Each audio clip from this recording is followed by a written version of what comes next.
ሞቷል የለም ሲባል እሱ ለካ የሌላ ሰው ማንነት ወስዶ ተደብቆ እየኖረ ነው። ስሙ አሪ ነው የሚባለው። አሪ ትልቅ ችግር መጣበት፣ የብር ችግር። ይህን የብር ችግር የፈጠረው ደግሞ በገዛ እጁ ነው። ብር ከመንግስት ይበደራል፣ ለስራ ሳይሆን ጥቅም ለሌለው ብር ለማያመጣ መኪኖች ላይ ኢንቨስት ያደርጋል። ጊዜያቶች ባለፉ ቁጥር ብድሩም እየበዛ ይመጣል። አሁን ጭራሽ $400,000 በላይ ብድር አለበት። ታዲያ ፔሳ ጭንቅ ሲለው ምን ብሎ አሰበው? ለምን አዲስ ህይወት አልጀምርም? እንደ ሞትኩኝ አስመስዬ ሞቷል ሲባል የሆነ ሰው ማንነት ወስጄ ብድር የሚሰረዝልኛል፣ ለምን እንዲህ አላደርግም አለ። ሚስትም ነበረችው። ሚስቱ ጋር ሄዶ ልሞት ነው የውሸት፣ አንቺ ደግሞ በእኔ ስም ኢንሹራንስ እንገባና ልክ እኔ ስሞት የኢንሹራንስ ብር ታገኛለች። ሚስቱም ዴኒስ ትባላለች። ዋው ይሄማ ቆንጆ ሀሳብ ነው አለች። ታዲያም አሪ ወደ ኢንሹራንስ ሲሄድና በጣም ውድ የሚባለውን እሱ ከሞተ በትንሹ $6 ሚሊዮን የሚከፍሉትን ኢንሹራንስ ገባ። በጣም ውድ ኢንሹራንስ ነው። እንደዚህ አይነት ኢንሹራንሶች ያው ስትከፍሏቸው በየወሩ ምናምን በጣም ብዙ ብር ነው የምከፍሉት፣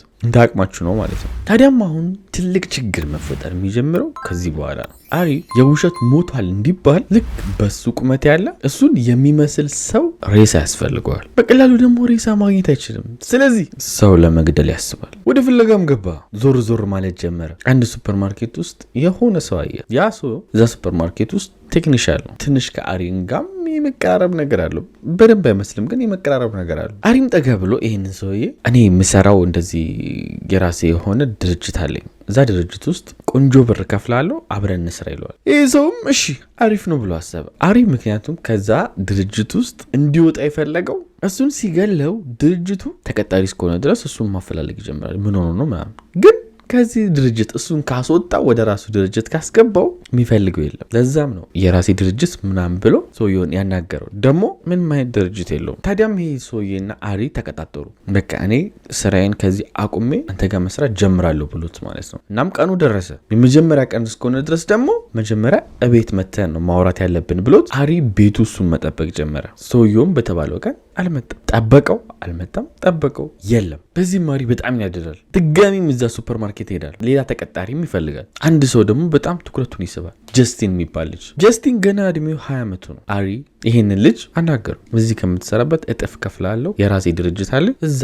ብትሰራልኝ ቆንጆ ነው ላንተ የሚለዋል። ጀስቲንም አላቅማማም። እንዴ ደሞዛችሁ እጥፍ ይደረግላችኋል ተብሎ እሺ ነው የምትሉት? አሪም መጀመሪያ እንዳደረገው ያው ድርጅቱ ከመሄድ በፊት ቤት እንገናኝና አንዳንድ የምናወራው ነገር አለ ይለዋል። ቀኑም ሲደርስ ጀስቲን ቤቱ ሄደ። ማውራትን ጀመሩ አንዳንድ ነገሮችን። ከዛ ጋራጅ የምንሄድና እስቲ ጋራጅ ውስጥ ያለኝን ነገር ላሳየክ ይለዋል። ጋራጅ ማለት ቤቱ መኪናው የሚቆምበት ማለት ነው እንጂ መካኒክ ምናምን ያለበት መኪና የሚሰራበት ቦታ አይደለም። ጀስቲንም በዚህ እሺ አለው። በዚህ ጋር እያለም ጀስቲን ከፊት ለፊት እንዲቀድም አደረገው። ከኋላም ሆነ አሪ ሳያስበው አፍንጫው ላይ ስሙን አልነግራችሁም ብቻ ጨርቅ አለ። ጨርቁ ላይ የሆነ ነገር አድርጓል። ያው ስሙን ለምን እንደማልነግራችሁ ታውቃላችሁ። ያንን ነገር ከኋላው ስለነበረ አፍንጫው ላይ እፍና ያደርግበታል። ጀስቲንም ወዲያው ነበረ ይሄ ነገር ዝርር ያደረገው። ወዲያውም ታዲያ አሪ የጀስቲንን ልብስ አውልቆ የራሱን ልብስ አለበሰው። የጀስቲንን ልብስ ደግሞ ራሱ ለበሰ። ጀስቲንም ደግሞ ራሱን የሳተውን ሰውነቱን ጎትቶ መኪና ስር ያስገባዋል። ከዛም ልክ ድንገተኛ የሆነ ክሪክ ነገር መኪና ስር ሆናችሁ ክሪኩ እንደተበላሸ ወይም ደግሞ ክሪኩ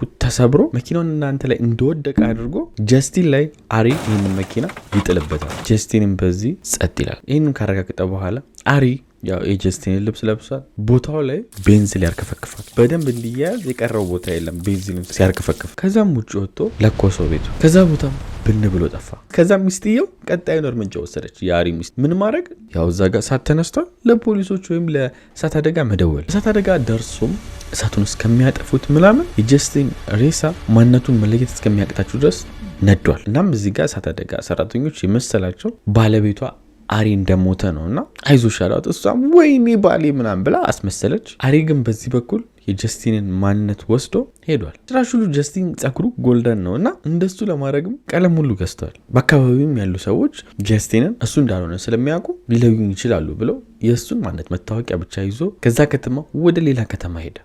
ግሩ ግን ወዲያው ነገሮች እንዲመጣም ጀመሩ እሱ ላይ። ምክንያቱም ፖሊሶች ቦታውን መመርመር ጀመሩ። ይሄ እሳት የተነሳበትን ቦታ አንደኛው ነው ደግሞ ዋነኛው ጥያቄው የፈጠረባቸው ነገር መኪናው እዛ ጋራጅ ውስጥ ያለው የናፍጣ መኪና ነው። ይሄ እሳት የተነሳው ደግሞ በቤንዚል መኪና ነው። በዛ ላይ ደግሞ ይሄ ቤንዚል ቤቱ ላይ ለጉድን የተርከፈከፈው በቃ ላይ የእሳቱ አነሳስ ከጣራ ከምናምን ቀስ እያለ አይደለም የሚወጣው ያስታውቃል። ከሱም በላይ ደግሞ የበለጠ የሚያጠራጥረው ይሄ ነገር ከተደፋ በኋላ ሆን ተብሎ ነው የተለኮሰው። ምክንያቱም የተለኮሰበት ላይተር ኦን ነበረች ሲያገኟት። ላይተር ደግሞ ቢወድቅም በራሱ ጊዜ ኦን የሚሆን ነገር አይደለም፣ ወይም ደግሞ በራሱ ሰዓት እሳት ይፈጥር ነገር አይደለም። ስለዚህ ይሄ ነገር ሆን ተብሎ ነው የተደረገው የሚለው ነገር ጭንቅላታቸው ውስጥ ገባ። ፖሊሶችም ብዙ ጊዜ የኔ ታሪክም ላይ ይሰራላችሁ፣ ብዙ ጊዜ ብዙዎች ለኢንሹራንስ ብር ብለው ሰው ሲገሉ ምናምን አይታችኋል። ይህም ነገር ከኢንሹራንስ ብር ጋር የተገናኘ ይሆናል ብለው ሚስትየዋን ጠረጠሯት። ሚስትየዋ ሆን ብላ ባሏን ገላ ቢሆንስ፣ ወይም ደግሞ ሚስትየዋ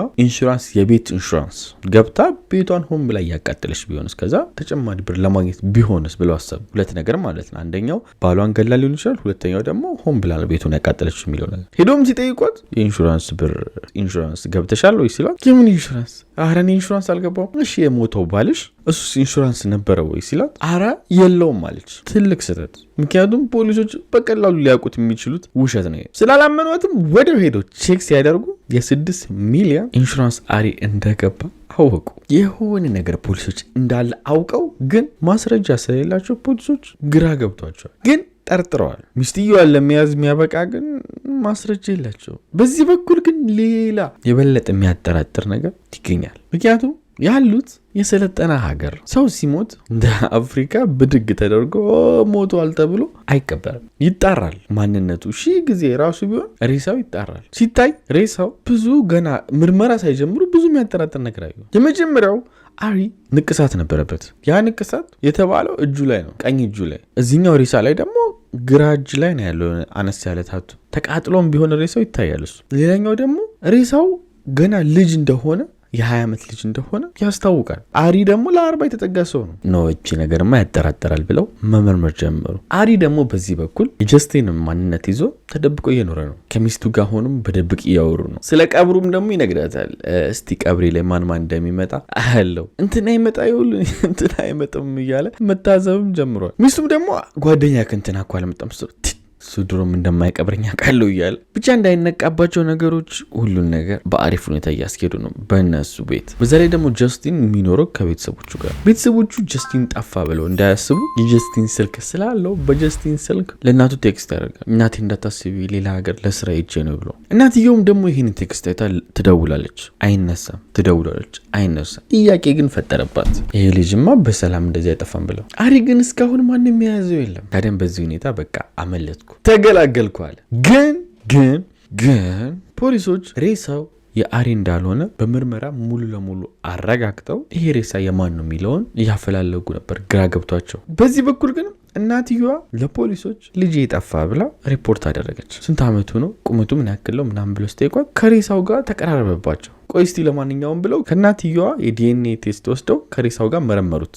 አንድ አይነትም ሆነ። ስለዚህ የሬሳ የማን ነው? የጀስቲን ነው ብለው አረጋገጡ። ለዚህ ደግሞ ተጠያቂ አሁን የሚሆነው ማን ነው? አሪ ነው። አሪን ፖሊሶች ይፈለጋል ብለው እሱን ማስፈለግ ጀመሩ። ከትንሽ ቀናቶች በኋላ አሪ የጀስቲንን ማንነት ይዞ ለመኖር እየሞከረ ነው ብያቸዋለሁ። ስለዚህ የጀስቲን መኪናን ራሱ ይዞ ነበር እና ያንን መኪና ፖሊሶች ያገኙታል። ሆቴል በር ላይ ቆሙ። ተሄደውም ሪሴፕሽን የዚህ መኪና ባለቤት የት ነው ያለው ሲሉ ሪሴፕሽንም ያለበትን የአልጋ ቁጥር ነገረቻቸው። ሄደውም አንኳኩበት። አሪም ውስጥ ሆኖ ፖሊሶች እንደሆኑ አወቀ። እናም መክፈት አልፈለገም። ክፈት አልከፍትም። ጭራሽ እዛ ውስጥ ሆኖ ፓኒክ ማድረግ ጀመረ፣ ወይ መጨናነቅ ጀመረ። ምክንያቱም ፖሊሶች ከያዙት ያው እድሜ ልክ ወይ የሆነ እስር ቤት እንደሚበሰብስ ያውቃል። በዛ ላይ ደግሞ እዳም አለበት።